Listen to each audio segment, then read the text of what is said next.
నమస్తే అందరికీ. నేను మీ మిత్రుడు సతీష్ ముదికొండ, రిలేషన్షిప్ కోచ్. ఒకప్పుడు నీతో ఆత్మీయంగా మాట్లాడిన వ్యక్తి ఇప్పుడు మౌనంగా ఉన్నాడా? ఇప్పుడు మిస్ కాల్ చేసినా తిరిగి ఫోన్ చేయడం లేదా? ఇలా ఎవరికైనా అనిపిస్తే ఈరోజు నేను చెప్పబోయే 5 సంకేతాలను తప్పకుండా గమనించండి. మీకు తెలిసిపోతుంది ఆయన లేదా ఆమె నమ్మకంగా ఉన్నారా లేక మెల్లగా దూరం అవుతున్నారా?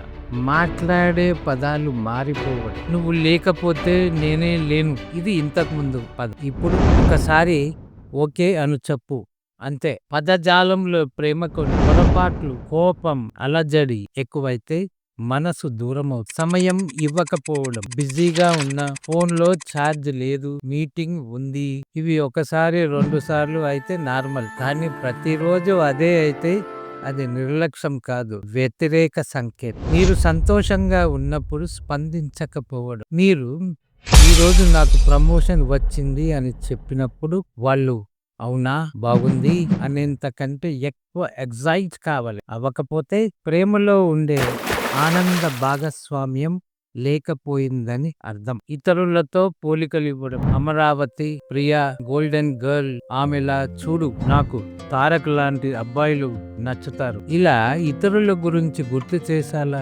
మాట్లాడడం అంటే మీ మీద మనసు తగ్గిపోతుందనే సంకేతం. శారీరక భావోద్వేగ స్పర్శ తగ్గిపోవడం, అర్ధరాత్రి మెసేజ్లు లేకపోవడం, కనెక్ట్ అవ్వాలనే ప్రయత్నం తగ్గిపోవడం, ఈ సంకేతం చాలా డేంజర్.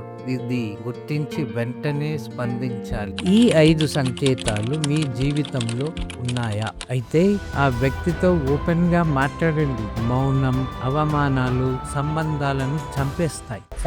ఈ వీడియో మీ బంధాన్ని మరింత బలంగా మార్చడంలో సహాయపడితే దయచేసి లైక్, షేర్, సబ్స్క్రైబ్ చేయండి. మీ ప్రేమ, మీ మద్దతుతో మనం ఇంకా గొప్ప వీడియోలను చేస్తూనే ఉంటాం.